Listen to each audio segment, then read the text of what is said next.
Hello, hello, hello, everyone, and thank you for joining us tonight. I get y'all's messages, and it's really me, y'all. It is not staff. So I see the people that have joined on Instagram and Facebook saying, are they doing this right? Yes, I see your messages. You're doing this right, and the telephone town hall is underway. Y'all, I am Congresswoman Nikema Williams, and I proudly serve you in Georgia's fighting 5th Congressional District. And boy, oh boy, do we have a lot to fight for right now. There are a lot of places that you could be tonight, but I appreciate you being here with me to hear about what's happening in Washington. You might hear the tidbits on the news, but there is nothing like getting it firsthand. Y'all, the last couple of weeks have been a fight, and the fight will continue from here. But it's times like this, times like these, when I can hear directly from the people that I'm fighting for. Y'all are why I do this every day. Y'all, President Trump and an unelected billionaire, Elon Musk, began an illegal government takeover as soon as Donald Trump took office. Our data has been illegally breached. Federal funds are being unconstitutionally frozen, and unprecedented mass firings are happening within agencies like the CFPB, the FDA, the FAA, and the CDC. And y'all, a lot of this is happening right here in this district. Y'all, these are all agencies whose main goal is to protect the American people. So I want to do a quick poll. Have you noticed any effects or felt any of the impacts from the new Trump administration's actions in the past month? You got to listen to the options. Please dial the number that best reflects your answer. Number 1, is it taking longer to get assistance from federal departments and agencies like the IRS, the VA, or any federal agency? That is press 1. Press 2, if community organizations that you work with or rely on are being impacted, like community health centers, Head Start programs, Meals on Wheels, any community programs, press 2. Number 3, you have not felt any effects yourself, but you know others who've been impacted. Number 4, you've noticed more than one of the above and just can't choose because everything is happening all at once.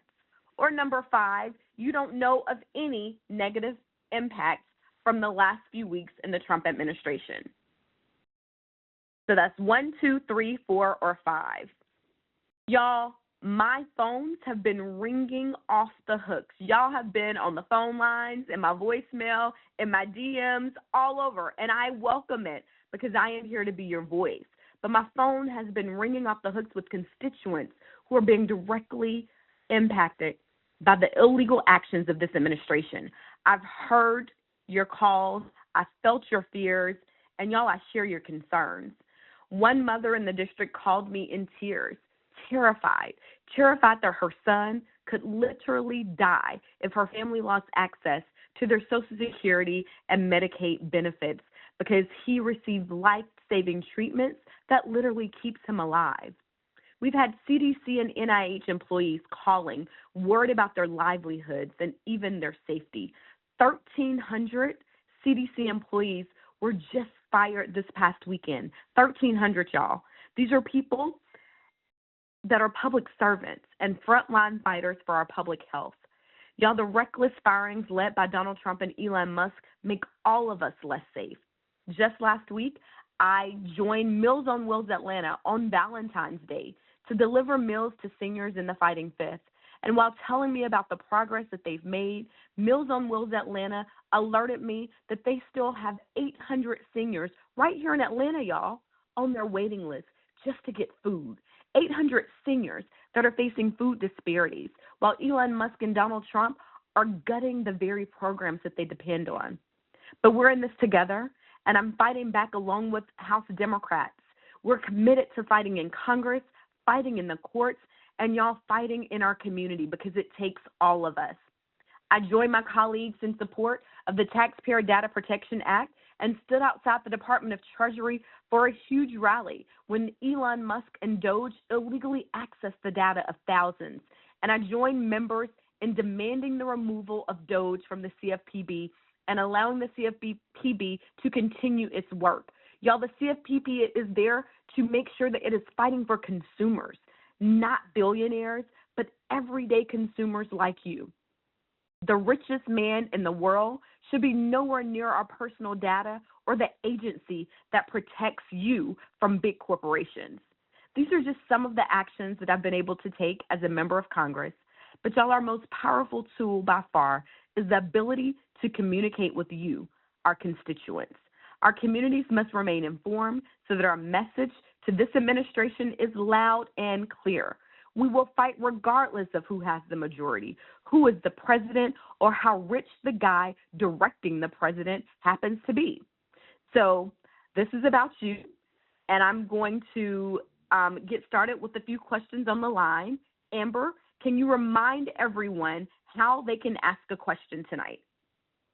Yes, absolutely. To ask a question, please dial *3 and you'll be connected to someone who will take down your questions.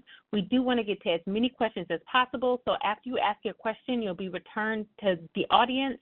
And if you need to get back in touch with the office, you can give us a call at any time at 404-659-0116. Congresswoman, you ready? I'm ready. All right. We're going to start with Miss Betty Whitaker in Lake City. You're live. Hi, we want to know what can we as citizens do to fight back, because so many of my friends just feel so hopeless and scared.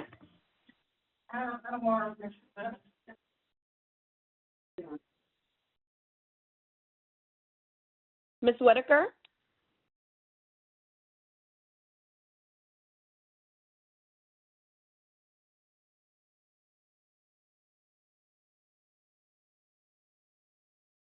Hello?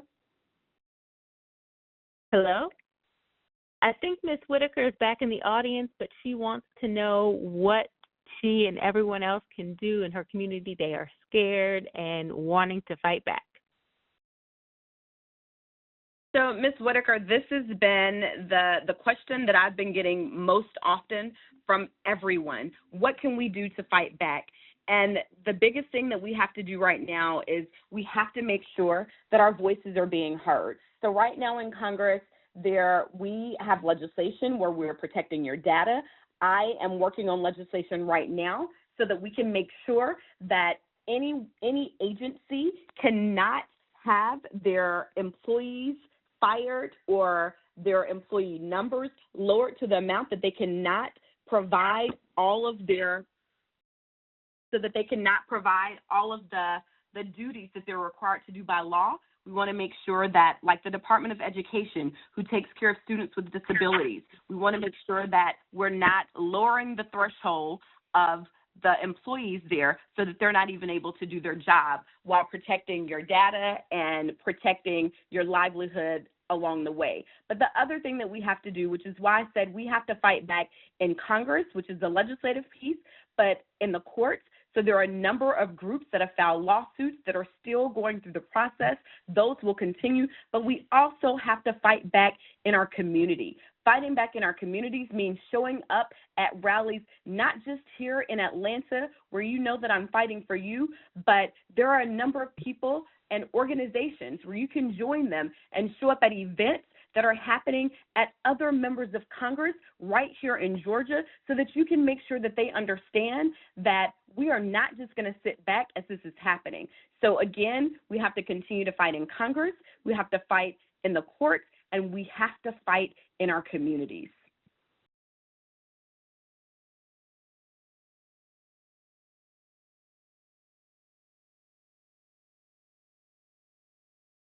Thank you for that. We are going to pull up one more question here.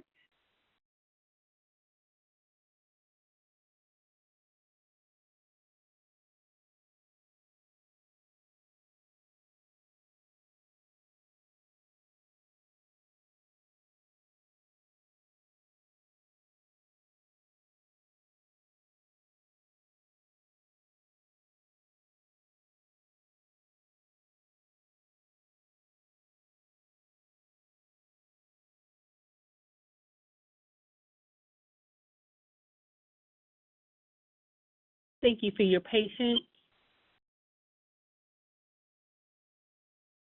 Shay Marlowe from Atlanta.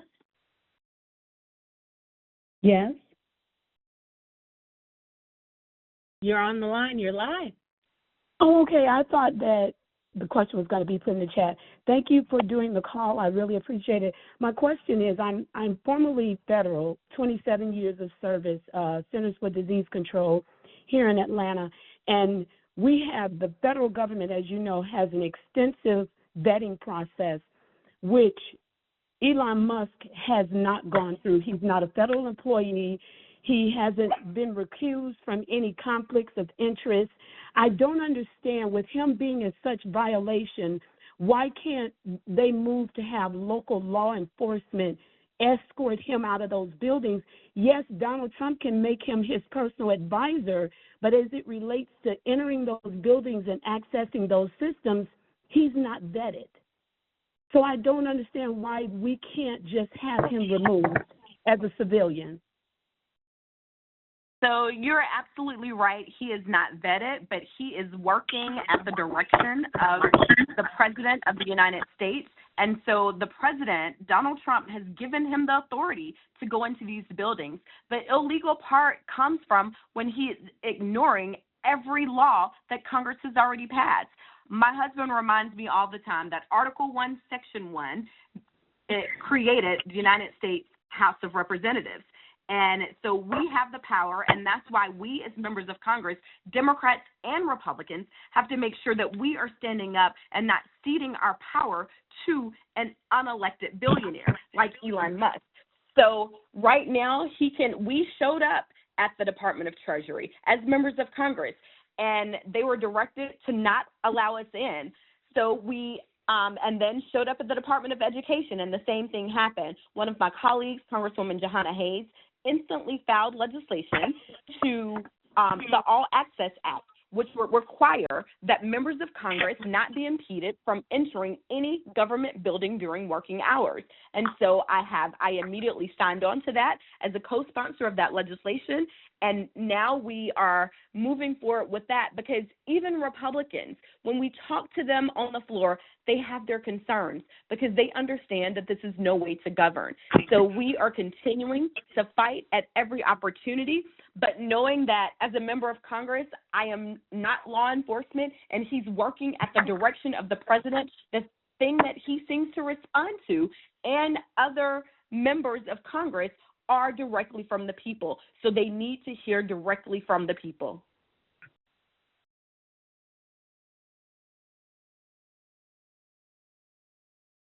All right, next we have Cynthia from Atlanta. Cynthia, you're live.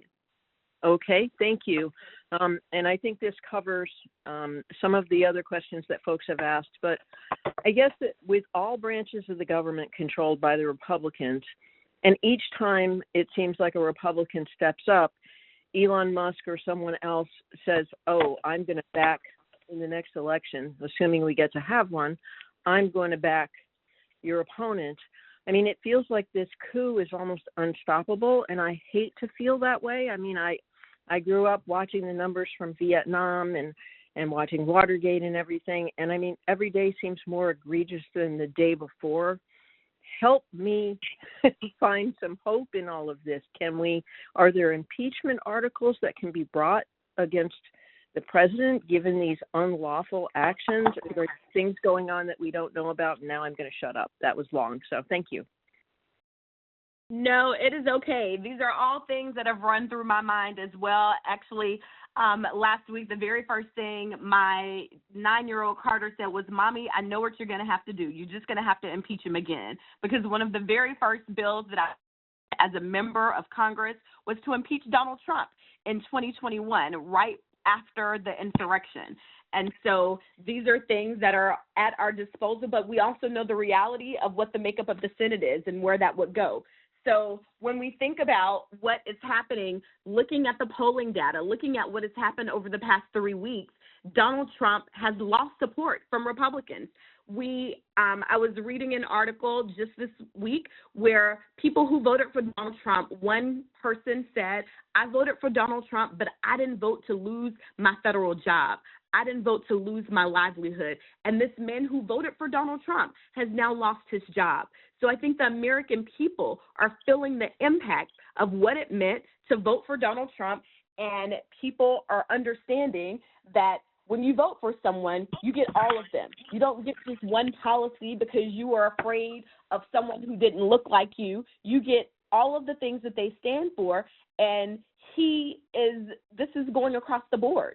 So Republicans are losing their government jobs, their federal jobs that they've been in and are close to retirement and don't know how they're going to pay their bills. I was at the dentist just yesterday, and my dentist said he's had so many cancellations because people didn't know if they were going to have a job to even pay the fee to go to the dentist, or if their insurance was going to be canceled before it was paid. So people are feeling this across the board. I share your concerns, but what I also know is that the people speaking up and speaking out will always control the narrative, because Democrats or Republicans, we respond to the voters. So it is up to us to continue to raise our voices and to share our concerns. And I want to continue to hear from you because I need to hear your concerns, but we've got to encourage people to also call those Republican members of Congress too, so that they understand that they are not just working for Donald Trump. They work for the American people who are experiencing this every day and are feeling the pain of this disastrous administration. Thank you. Thank you, Congressman, and thank you all for your questions. We'll get to more questions shortly, but I think right now we want to toss it back over to the Congresswoman because we do have some special guests on the line we want to get through quickly so that we can get back to your questions. Congresswoman? Thank you to those of you who have been able to ask questions. We will get to some more questions, but now, y'all, I know that these are hard times, and we are in this together. And what Donald Trump and Elon Musk are doing to our federal government, it is going to continue to devastate the programs and services that our communities depend on. Programs like SNAP, Medicaid, Lifeline programs, y'all, are all at risk under the current administration. So tonight, we have a very special guest from the Georgia Budget and Policy Institute who focuses on SNAP. The floor is yours. Hi, everyone. Can you guys hear me okay? We can hear you. Fantastic. Thank you so much, Congresswoman Nikema Williams, for inviting me here today. My name is Ife Finch Floyd, and I am Director of Economic Justice at the Georgia Budget and Policy Institute. GBPI is a nonpartisan policy research and advocacy organization focused on the economic opportunity for all Georgians. And yes, some of the programs and issues that we cover include Medicaid and SNAP, Supplemental Nutrition Assistance Program. Some of you might know it as food stamps. So first, let me talk just a little bit about what Medicaid looks like in Georgia, who it covers. So first, Medicaid finances 45% of all births in Georgia. That's almost half of all births in Georgia. Medicaid provides health insurance coverage for about 42 children under the age of 19 in Georgia. This allows them to see the doctor, fill prescriptions, get their teeth cleaned, etc. Over 70% of older adults in long-term care facilities like nursing homes have their costs covered by Medicaid. I'm sure you might know someone who is, if it's not you or someone in your family, you might know somebody who's receiving Medicaid insurance. Federal Medicaid cuts would shift costs to the states and force the state to make difficult decisions around eligibility and benefits.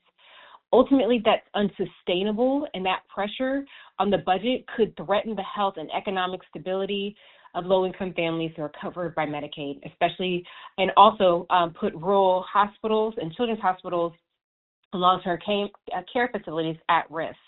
So that's just Medicaid, but there's also SNAP, or food stamps. More than 1 million Georgians use SNAP to put food on the table, and this includes families with children, workers, people with disabilities, and the elderly. In fiscal year 2023, $3 billion in federal SNAP benefits were redeemed in about 10,000 local grocery stores, supermarkets, farm stands, convenience stores, big box stores like Walmart, throughout Georgia. And rural areas and small towns are more likely to use SNAP than larger metropolitan areas like the Atlanta region. Feeding America, which oversees a lot of the food banks across the country, is estimated that in 2022, about 13% of Georgians were food insecure. That means they don't have enough of the types of foods that they need to keep them healthy, right? And most of those who were food insecure in Georgia were above the SNAP threshold, so they weren't able to access SNAP. And that aligns with what we know about SNAP, that it does a very good job of reducing food security. It reduces food security by about 30%. So the message on SNAP is also very clear. Major cuts to the SNAP program will mean an increase of food insecurity for Georgians and also have a negative impact, economic impact, particularly in our local economies as well. So I'll pause there for now because I know we have a lot to cover, but I can stay on the line and answer questions if necessary. Thank you so much, Congresswoman. Thank you so much for joining us, because this is one of the top issues that I've been hearing from constituents about. So I wanted to make sure that you could come in, speak, and be on hand as an expert to answer questions about what you're experiencing every day right here on the ground in Georgia. Y'all, next I want to introduce you to the American Federation of Government Employees National Vice President, Tashishka Thomas. Y'all, the Fighting Fifth is home to more than 11,000 federal employees. So you have to think about the CDC, think about TSA workers down at the airport that keep us safe, IRS workers, and then think about the government buildings downtown where all of our regional offices are headquartered. We have a lot of federal employees right here, y'all. So I wanted to spend some time tonight making sure that we connect our dedicated civil servants with the resources that they need in this very tough time. Because what I know is that I've been getting phone calls of people that are rightfully afraid about if they're going to get locked out of their email tomorrow and not have a job, and what that means for them, what that means for their family and their livelihood. So I'm going to turn it over and to Ms. Thomas. The floor is yours. I thank you so much. Can everyone hear me? Yep, we can hear you. Okay, thank you so much. Thank you, Congresswoman Williams. I am Tashishka Thomas. I am the AFGE's 5th District National Vice President. We are known as the Fearless Fifth within AFGE, so rightful district to be in with you, which is the Fighting Fifth. So I would just like to say, first off, is thank you for co-sponsoring the Saving the Civil Service Act, HR 492.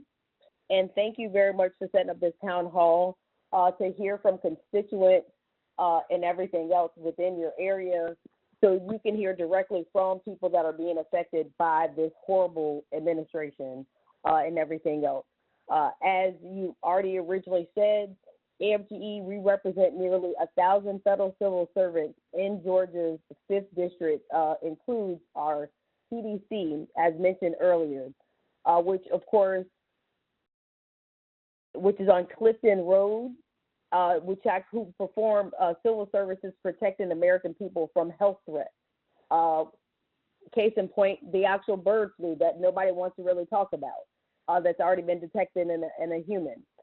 We have the EPA that we actually serve, which is Region 4, which is headquartered on Forsyth, which protects the human and health and environmental services. TSA, which is at the busiest and largest airport in the world, is at Hartsfield-Jackson, Atlanta, who keep our skies safe and everything else. I just want to really thank you for this opportunity and everything else of this town hall to be able to answer any questions from federal employees.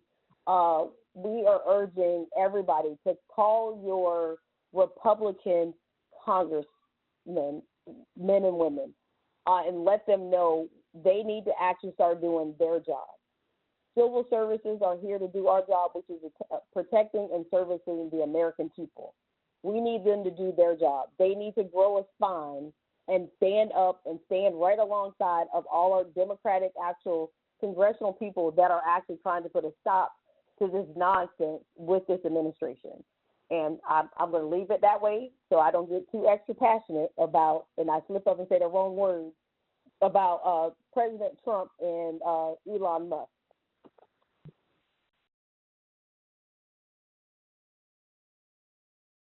Thank you for joining us. I know that there are a lot of people who are going to be looking to reach out to AFGE while they're looking for representation, looking for people just to stand in solidarity with as we continue to fight this in our communities, in our courts, and in Congress, because, y'all, it takes all of us. Now we're going to open up the floor for questions, and I'm going to turn it back over to Amber for more questions. All right. Just as a reminder, we've got a lot of questions in queue, but if you do need to get in touch to ask a question, you can dial *3 and someone will take down your answer or take down your question, but we do have a lot of questions in the queue. Since we just spoke with AFGE, I think it's important to start with a question that came in the chat. Online from one of our social platforms. I'm a federal employee and the past month has been very difficult. I wanted to hear how you've been working to protect these vital programs. Thank you again for what you do.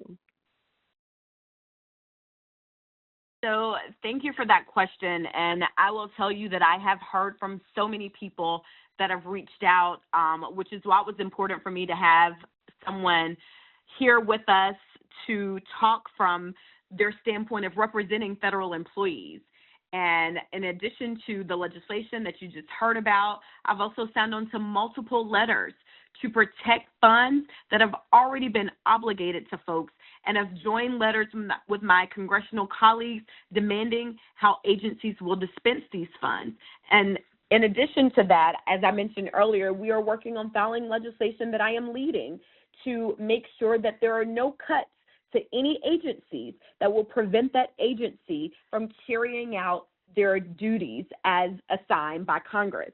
Congress has the oversight authority for every federal agency, and we have to continue to utilize that. But what I have to make sure that you understand is that Republicans have the majority in Congress. It is a very thin majority, so we have to use that to our advantage. When we look at districts where there are Republicans that represent districts that Joe Biden won, so those are places that we can reach out to people to work to make sure that we are getting you what you need. We're also approaching a very critical budget deadline coming up in March. If you remember, we were facing a government shutdown where we were trying to decide what would be agreed upon. House Minority Leader Hakeem Jeffries is leading these negotiations, and we are going to make sure that we are standing up for the American people at every point. The people that I serve are the most important priority for me, and so as I am going through this work, that is why it is so important that I hear from you.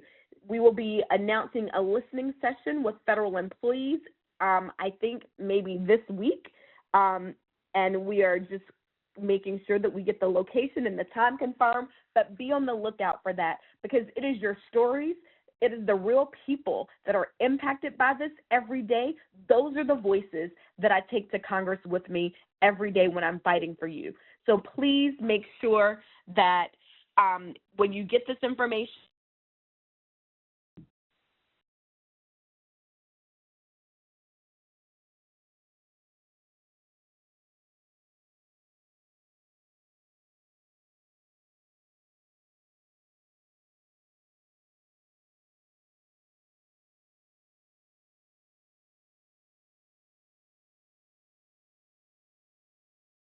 Excuse us for the technical difficulties. I believe the Congresswoman's line cut out, but we will keep the party moving and then hopefully come back to the Congresswoman when we fix quick little technical difficulty. In the meantime, the Congresswoman's office is always here to be a resource, and while we wait to get the Congresswoman back on the line, I'm wondering if the Congresswoman's district director, Jared McKinley, can hop in and provide a quick constituent services update. Absolutely. Thank you, Amber. Can y'all, I hear me am okay? back. My line got cut off, but I wanted to make sure that I got back in as quickly as possible before we got disconnected. So, Jared, you can continue, but I am here to answer more questions. Thank you, Congresswoman. As the Congresswoman stated, we work for the people. And why that's important, because her office gets called every single day with issues dealing with Medicare, Medicaid, Social Security, veterans issues, IRS issues, immigration petitions. And the Congresswoman has us in place to do our very best to help each and every caller maneuver through the federal government. That's what we're here for. So I want to make sure that everyone has our phone number, 404-659-0116.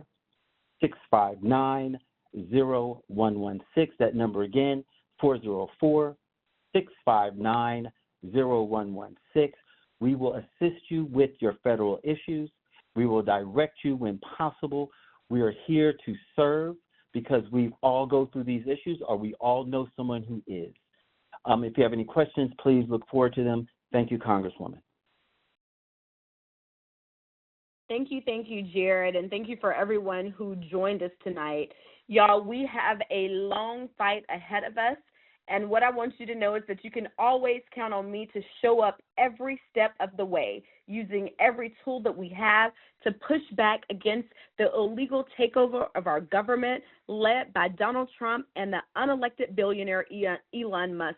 And y'all, I don't say that because I don't like money, because I am fighting to make sure that I bring as many resources to the district. I'm fighting to make sure that you can go to work every day and make money to take care of your family. But when we went to the polls and voted, we voted for people, not Elon Musk.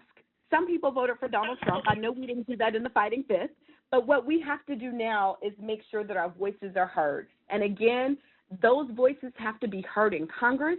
I am leading in that fight every day as a member of the House Financial Services Committee, which takes care of our housing, which takes care of our Consumer Financial Protection Bureau, the Department of Treasury. We're fighting in that vein. But y'all, what we also have to do is make sure that we're continuing to fight in our communities. Fighting in our communities is where we need you. We need you to show up in the spaces to make your voice heard. Right now, we have people at our state government that you can make sure that you're showing up to voice your concerns as they're going along with this. The state legislature is in session right now.